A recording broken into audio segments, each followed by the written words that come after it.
आपको सबको नमस्कार। पूरे देश भर में कोरोना बहुत तेज़ी से बढ़ रहा है। दिल्ली में भी पिछले कुछ दिनों से, पिछले 10 से 15 दिन में इतनी तेज़ी से कोरोना बढ़ा है। दिल्ली में ये चौथी वेव है। इसके पहले 3 वेव्स दिल्ली के अंदर आ चुकी है और हम सब दिल्ली वासियों ने मिलके उसका बड़े अच्छे से मुकाबला किया और वो ठीक हो गया।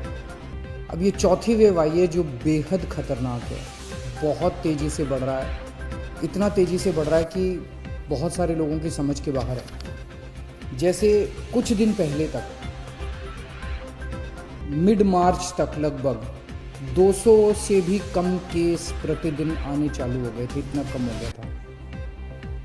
और कल के 24 घंटे की जो रिपोर्ट अभी थोड़ी देर में आज शाम तक पब्लिश होगी, दिल्ली में 10,732 केस पिछले 24 घंटे में आए हैं। 10,732 केस पिछले 24 घंटे में। उसके पिछले 24 घंटे में 7,900 केस आए थे।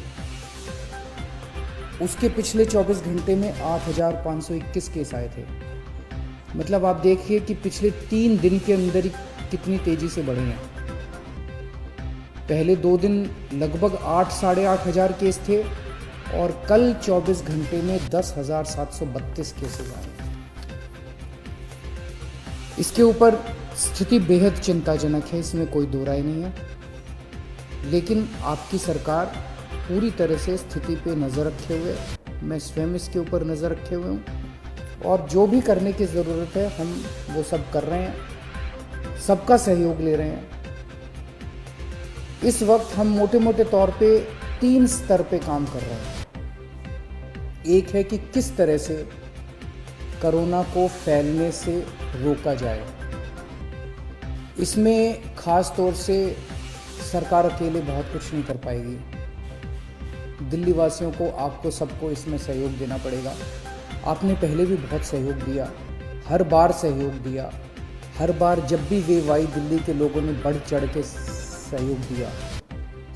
किसी और के लिए नहीं, हमें अपने लिए, अपने स्वास्थ्य के लिए, अपने परिवार के लिए बढ़ चढ़ के कोरोना के सभी प्रोटोकॉल्स फॉलो करने पड़ेंगे। अपनी सेहत अपने हाथ है। अगर हम, अपनी सुरक्षा अपने हाथ है। जो 3 चीज़ें बार बार बोलते हैं, मास्क पहन के रखिए, सोशल डिस्टेंसिंग कीजिए और बार बार हाथ धोते रहिए। इसमें एक चीज़ और ऐड कर लो कि घर से तभी बाहर निकलेंगे जब बहुत ज़रूरी होगा। कुछ दिन की बात है, मुझे पूरी उम्मीद है जैसे पिछली 3 वेव चली गई वैसे ये चौथी वेव भी चली जाएगी। तो अभी फ़िलहाल ज़्यादा से ज़्यादा कोशिश करें कि घर पे ही रहें, घर से बाहर तभी निकलें जब बहुत ज़रूरी हो। हम लॉकडाउन नहीं लगाना चाहते, लेकिन कल सरकार को मजबूरीवश कुछ रिस्ट्रिक्शंस के ऑर्डर किए गए हैं। जैसे बसों में अब 50% लोग बैठ सकेंगे, मेट्रो में 50% की ऑक्यूपेंसी हो सकती है, बार्स रेस्टोरेंट्स के अंदर 50% की। इस तरह से कुछ कई सारे रिस्ट्रिक्शंस कल लगाए गए हैं। आप ही के लिए लगाए गए हैं, आप ही की सेहत के लिए, आपकी सुरक्षा के लिए लगाए गए हैं। आपसे अपील है कि उनको सबको अच्छे से फॉलो करें। तो एक तरफ हम कोरोना को रोकने की कोशिश, स्प्रेड को रोकने की कोशिश कर रहे हैं। दूसरी तरफ इतनी तेज़ी से जब कोरोना के मरीज बढ़ रहे हैं, किसी को कोरोना होता है तो वो फिर या तो होम आइसोलेशन में जाता है और या फिर अस्पताल की तरफ जाता है। हम चाहते हैं, पूरी कोशिश कर रहे हैं और पूरा इंतज़ाम किया है कि जब कोई अस्पताल में जाए, उसे अस्पताल की ज़रूरत पड़े, इलाज की ज़रूरत पड़े, तो उसे दिल्ली के लोगों को बेस्ट से बेस्ट इलाज मिलना चाहिए। किसी तरह की बेड की कमी नहीं होनी चाहिए, ऑक्सीजन की कमी नहीं होनी चाहिए, वेंटिलेटर की कमी नहीं होनी चाहिए। उसका सारा इंतज़ाम हम लोग कर रहे हैं। नवंबर के महीने में हम एक पीक देख चुके हैं। नवंबर के महीने में जो पीक आई थी वो 8,500 केसेस की थी। आज हम ऑलरेडी 10,700 केसेस क्रॉस कर चुके हैं। तो ये नवंबर से भी ज़्यादा खतरनाक इस वक्त की पीक है। तो हॉस्पिटल, कल मैं LNJP हॉस्पिटल गया था उसका मुआयना करने के लिए। सभी डॉक्टर्स से, नर्सेस से बात हुई, वहाँ का सारा जायज़ा लिया। मैं पूरे दिल्ली वासियों की तरफ से अपने डॉक्टर्स को, नर्सेज को, पैरामेडिक स्टाफ को, सबको हाथ जोड़ के सैल्यूट करना चाहता हूँ, धन्यवाद देना चाहता हूँ कि पिछले 1 साल से लगे हुए हैं वो लोग। उन्होंने अभी भी पूरी तन्मयता के साथ वो लोग लगे हुए हैं। कल उनसे सबसे बात की। हम पूरी तरीके से हॉस्पिटल मैनेजमेंट के ऊपर ध्यान दे रहे हैं। कुछ लोगों के मेरे पास मैसेजेस आए पिछले कुछ दिनों के अंदर कि सर हम इस अस्पताल में गए, इधर बेड नहीं मिल रहा, उसमें गए, उसमें बेड नहीं मिल रहा। वो ऐप जो हमने हॉस्पिटल बेड्स का जारी किया था कुछ महीने पहले, पिछली जो पहली वेव आई थी जून के महीने में, 6 महीने पहले, वो ऐप आज भी काम कर रहा है। तो अगर आपको अस्पताल की ज़रूरत है, अगर आपको कोरोना हो गया, अस्पताल जाने की ज़रूरत है, तो किस अस्पताल में बेड अवेलेबल है वो आप अपने ऐप से देख लीजिए। ऐप, सारे लोग ऐप डाउनलोड कर लो और उस ऐप से आप लोग देख लीजिए कि किस अस्पताल में बेड की ज़रूरत है और कहाँ। तो सीधे मरीज को उधर ही लेके जाओ, एक अस्पताल से दूसरे अस्पताल में जाने की ज़रूरत नहीं है, पहली चीज़। दूसरी चीज़, कुछ लोग केवल प्राइवेट अस्पतालों की तरफ दौड़ रहे हैं। प्राइवेट अस्पतालों में बेड थोड़े कम होते हैं। अब दिल्ली के अंदर पिछले 5 साल में आपकी सरकार ने मिलकर दिल्ली के सरकारी अस्पतालों को बहुत शानदार कर दिया है। दिल्ली के सरकारी अस्पतालों में बहुत अच्छा इलाज हो रहा है। पैसे वाले लोग भी दिल्ली के सरकारी अस्पतालों में जा रहे हैं। मेरी आप लोगों से निवेदन है कि सब लोग प्राइवेट अस्पतालों की तरफ मत दौड़िए। सरकारी अस्पतालों में जाएंगे, वहाँ भी आपको अच्छा इलाज मिलेगा। सरकारी अस्पतालों में भी आप जा सकते हैं। अगर आपका ऐप दिखाता है कि सरकारी अस्पताल में बेड खाली है तो सरकारी अस्पताल में जाइए, लेकिन अस्पताल में तभी जाइए जब आपको ज़रूरत हो। अगर सब लोग अस्पतालों की तरफ दौड़ने लग गए, अस्पताल कम पड़ जाएंगे। अगर सब लोग अस्पतालों की तरफ दौड़ने लग गए, बेड कम पड़ जाएंगे, आईसीयू कम पड़ जाएंगे, वेंटिलेटर कम पड़ जाएंगे। तो अगर आपको अस्पताल की ज़रूरत है तभी अस्पताल में जाइए, वरना होम आइसोलेशन में रहिए। अस्पताल के बेड केवल सीरियस मरीजों के लिए रहने दीजिए। अगर आप एसिम्टोमेटिक हैं, अगर आपको सिंपल सिम्टम्स है, ज़्यादा बीमारी नहीं है, और अगर आप अस्पताल चले गए तो आपने एक बेड ऑक्यूपाई कर लिया जबकि आपका घर पे इलाज हो सकता था। और अगर कोई सीरियस मरीज आता है अस्पताल के अंदर, उसको बेड नहीं मिलेगा, उसको बाहर वेट करनी पड़ेगी, उसकी मौत हो सकती है, सीरियस मरीज की मौत हो सकती है, उसको अस्पताल की ज़रूरत है। इसलिए मेरी हाथ जोड़ के सबसे विनती है कि कई लोग मैंने देखा वो कहते हैं जी मैं तो अस्पताल जाके एडमिट हो जाता हूँ, घर में दूसरों का ना हो जाए।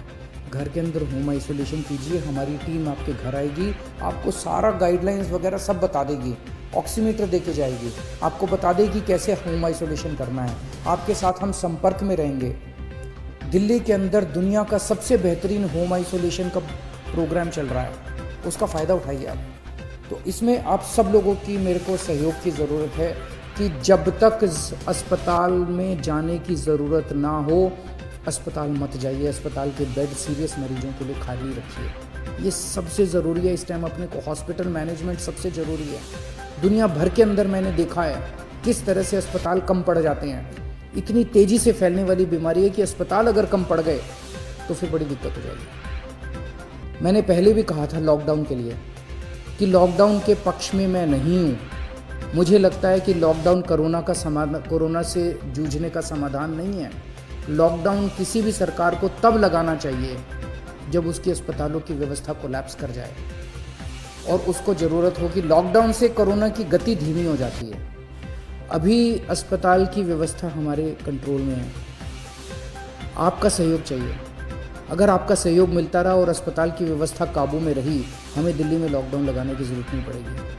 लेकिन अगर अस्पतालों के अंदर बेड्स की कमी होने लगी और अगर अस्पतालों के अंदर बेड्स नहीं मिलने लगे तो कहीं ऐसा ना हो कि दिल्ली में लॉकडाउन लगाना पड़े। हम दिल्ली में लॉकडाउन लगाना नहीं चाहते, आपका सहयोग चाहिए। और तीसरी चीज़, एक हम कर रहे हैं कि स्प्रेड नहीं होना चाहिए, दूसरा हॉस्पिटल मैनेजमेंट, और तीसरा वैक्सीनेशन। आज एक बहुत अजीब विरोधाभास है। कोरोना की दवाई आ गई है, वैक्सीन आ गया, और उसके बावजूद कोरोना इतनी तेज़ी से फैल रहा है। हमें कोरोना को हराने के लिए कोरोना से ज़्यादा स्पीड पे वैक्सीनेशन करना चाहिए था। जिस तेज़ी से कोरोना फैल रहा है उससे ज़्यादा बड़ी स्पीड से अगर हम वैक्सीनेशन कर देते, हम कोरोना को काबू कर सकते थे। हमारी कोरोना की गति बहुत धीमी है। मैंने केंद्र सरकार से कई बार हाथ जोड़ के निवेदन किया है, केंद्र सरकार को चिट्ठी भी लिखी है, प्रधानमंत्री जी को भी चिट्ठी लिखी है कि ये जितने रिस्ट्रिक्शन लगा रखे हैं वैक्सीनेशन के ऊपर, सब रिस्ट्रिक्शन हटा दीजिए। अभी तो ऐसे ज़रूरत है कि सरकार, हमारी सरकार तैयार है, दिल्ली सरकार तैयार है, हम घर घर जाके कोरोना की वैक्सीन लगाने को तैयार है। हमारे स्टाफ जो है वो घर घर जाके वैक्सीनेशन लगाने को तैयार है। 2 महीने 3 महीने के अंदर, मैं अभी मुख्यमंत्रियों की जब बैठक हुई उसमें और भी 2-3 मुख्यमंत्रियों ने कहा कि हम 3 महीने के अंदर पूरे अपने राज्य को कोरोना की वैक्सीन लगा देंगे। आप ये रिस्ट्रिक्शन हटा दीजिए, 45 साल से ऊपर वालों को लगेगी। दिल्ली के अंदर जो मेरा डेटा है वो ये दिखाता है कि 65% मरीज दिल्ली के अंदर जो अब कोरोना के आ रहे हैं वो 35 साल से कम उम्र के हैं। तो अगर 65% मरीज 35 साल से कम उम्र के हैं तो कोरोना रुकेगा कैसे? कोरोना की साइकिल कैसे टूटेगी? वो तो तभी टूटेगी ना जब वैक्सीनेशन लगेगा। तो मेरी केंद्र सरकार से निवेदन है, केंद्र सरकार ने बहुत रिस्ट्रिक्शन लगा रखे हैं कि सेंटर नहीं खोल सकते, ज़्यादा सेंटर नहीं खोल सकते, इस उम्र से कम लोगों को नहीं दे सकते। अभी तो हमें लार्ज स्केल के ऊपर, युद्ध स्तर के ऊपर सारी मशीनरी हमें वैक्सीनेशन के ऊपर लगा देनी चाहिए। इससे बड़ा विरोधाभास क्या हो सकता है कि हमारी वैक्सीन आ गई और उसके बावजूद हम कोरोना से लड़ रहे हैं, कोरोना इतना तेज़ी से फैल रहा है।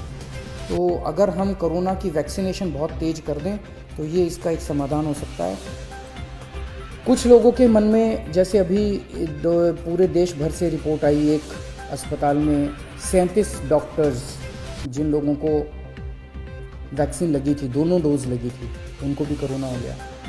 एक और उत्तर प्रदेश से एक अस्पताल से रिपोर्ट आई, एक महाराष्ट्र से एक अस्पताल से, कि कई सारे ऐसे लोग हैं जहाँ पे जिन लोगों ने दोनों डोज ले ली उसके बावजूद भी कोरोना हो रहा है। तो लोग पूछ रहे हैं कि यार ये वैक्सीन लगाने से कोई फ़ायदा है? तो मैंने कई एक्सपर्ट से बात की, कई डॉक्टर से बात की, उन सब का ये कहना है कि वैक्सीन लगाने से आपको सीरियस बीमारी नहीं होती, कोरोना दोबारा हो सकता है। वैक्सीन लगाने के बावजूद भी आपको मास्क पहनना चाहिए, सारी प्रिकॉशन लेनी चाहिए, लेकिन कोरोना फिर भी हो सकता है, लेकिन वो कोरोना सीरियस नहीं होगा, आपकी डेथ नहीं होगी, आपको हो सकता है आईसीयू में जाने की जरूरत ना पड़े, कोरोना की सीरियसनेस काफ़ी कम हो जाएगी। इसीलिए वैक्सीन का फ़ायदा है। तो जो लोग आज, केंद्र सरकार जब भी इसको खोलेगी रिस्ट्रिक्शंस को, बहुत अच्छी बात होगी, लेकिन जो लोग आज एलिजिबल हैं, 45 साल से ऊपर की उम्र के हैं, वो तो कम से कम सारे तुरंत जाके कोरोना की वैक्सीन लगवा लीजिए, अपनी सेफ्टी के लिए, अपने परिवार की सेफ्टी के लिए। हमने टेस्ट्स दिल्ली में बहुत ज़्यादा बढ़ा दिए हैं। पिछले कुछ दिनों पहले तक 80-85 हज़ार टेस्ट डेली हो रहे थे और पिछले कुछ दिनों से 1,10,000 टेस्ट डेली हो रहे हैं। रात दिन पूरा स्टाफ, पूरे ऑफिसर्स काम करने में लगे हुए हैं और आपकी सेहत के लिए जो भी ज़रूरत पड़ेगी हम सभी करेंगे। मेरी सभी पॉलिटिकल पार्टीज से निवेदन है, अपील है, आइए सब मिलके काम करते हैं। ये वक्त राजनीति करने का नहीं है, ये वक्त एक दूसरे के ऊपर फिंगर पॉइंटिंग का नहीं है, ये वक्त एक दूसरे के ऊपर छीटाकशी करने का नहीं है, बाद में कर लेंगे राजनीति। सब मिलके अभी तो अब दिल्ली वासियों की सेवा करते हैं और मैं सभी लोगों से अपील करता हूँ, पिछली बार आप सबने सहयोग किया था, हम केंद्र सरकार से पूरा सहयोग ले रहे हैं। मैं सभी डॉक्टर्स से अपील करता हूँ, सभी डॉक्टर्स की एनजीओ से अपील करता हूँ, सभी धार्मिक संस्थानों से मैं हाथ जोड़ के अपील करता हूँ, सभी सामाजिक संस्थानों से, एनजीओ से अपील करता हूँ कि ये चौथी वेव बेहद खतरनाक है। इंसानियत के लिए हम सब लोग फिर से एक साथ जुड़ें और इस चौथी वेव का सामना करें। कुछ लोग कहते हैं, जब मैं उनको कहता हूँ कि मास्क क्यों नहीं पहना हुआ, कहते हैं सर 1 साल हो गया, अब थक गए हैं। अब ये सोचो, वो डॉक्टर जो 1 साल से और नर्स और जो पैरामेडिक स्टाफ 1 साल से अस्पताल के अंदर रात दिन 24 घंटे आपका इलाज कर रहा है, वो नहीं थका, वो तो आपसे ज़्यादा थक गया है। अगर वो 24 घंटे पिछले 1 साल से काम कर सकता है, अपनी ज़िंदगी दांव पे लगा के कर सकता है, तो आप कम से कम मास्क तो पहन ही सकते हैं। और ये थकने से तो आप ही की ज़िंदगी खतरे में पड़ती है। ये थकना अलाउड नहीं है अपने लिए। तो मैं फिर से आप सबसे यही अपील करूंगा कि बड़ा कठिन दौर है और सब लोग, मैं समझता हूँ कुछ दिन की बात है, कुछ दिन के अंदर जैसे पिछले 3 पीक दिल्ली वासियों ने जम के इसको ठीक किया था, इस बार भी सब मिलके चौथी पीक का मुकाबला करेंगे। बहुत बहुत शुक्रिया।